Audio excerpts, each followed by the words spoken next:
এবার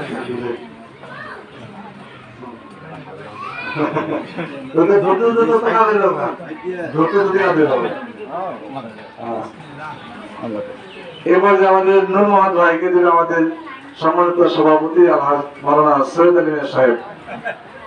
আমার শরীর একটু হাতে উঠলে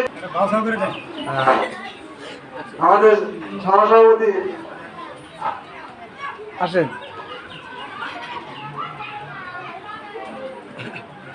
এবার সোনাব আলী সাহেবকে দিয়ে আমাদের মাদ্রাসা কমিটির সম্মানিত সহসভাপতি আব্দুল বারী মাস্টার সাহেব, এরপরে আমাদের উপদেষ্টা হাবিবুর রহমান সাহেব, এরপরে মজিদুর রহমান মাস্টার সাহেব, তারপরে রুকুল রহমান সাহেব।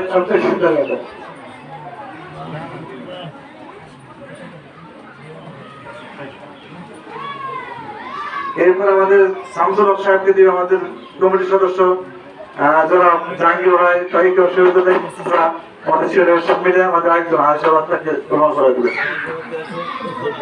হ্যাঁ, আরো যারা আছেন ঠিক আছে, শুক্রকে আসেন আসেন।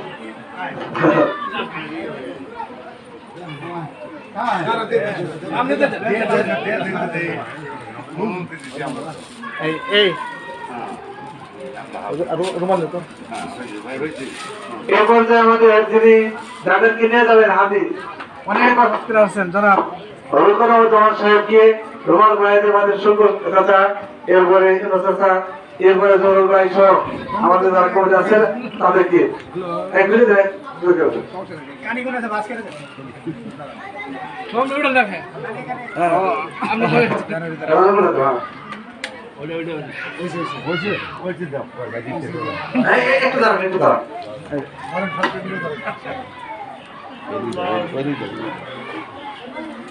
একটা লাগবে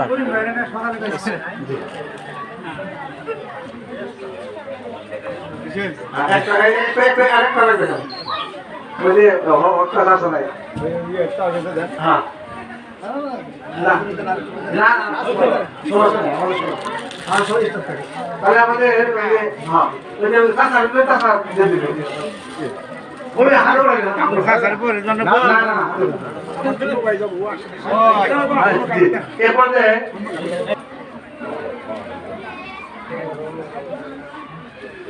আসসালামু আলাইকুম।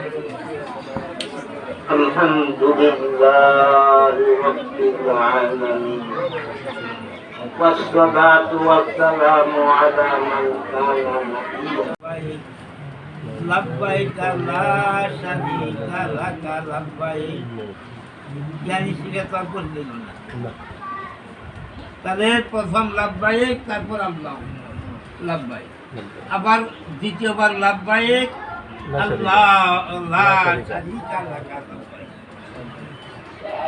তাহলে এই পর্যন্ত অর্ধেকের বেশি হয়েছে সহজ। আলহামদুলিল্লাহ, সম্মানিত উপস্থিতি, পর্যায়ে আপনাদের সামনে গুরুত্বপূর্ণ কথা বলার জন্য অনুরোধ জানাচ্ছি আমাদের এই ইউনিয়নের কৃতি সন্তান এবং সফল সাবেক চেয়ারম্যান আলহাজ জনাব আব্দুল্লাহ ভাই, তাকে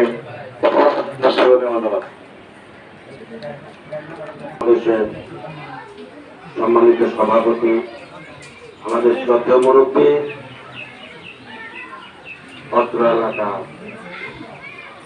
আলেম কুলের শিরোমণি আলহাজ মাওলানা সৈয়দ আলী সাহেব, উপস্থিত অত্র মাদ্রাসা কমিটির সদস্যবৃন্দ, এবার যারা আল্লাহর পবিত্র ঘর তওয়াফ করে যাচ্ছেন